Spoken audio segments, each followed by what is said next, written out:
Giving a shout out to Rob and his mechanics at SWAT Customs in Fremont. They installed a 2.5-inch lift on my 2024 Toyota Tacoma TRD off-road using rad flow coilovers and a gold anodized upper control arm. Let's take a look.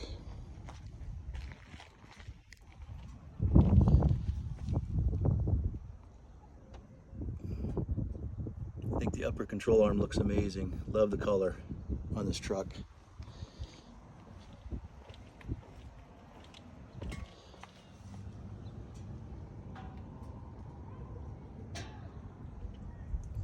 They did a really nice job on the install. The truck overall looks amazing. It's got 33s, could go up to 35, but I think doing so you're gonna lose seeing the icon upper control arm. Let me know what you think.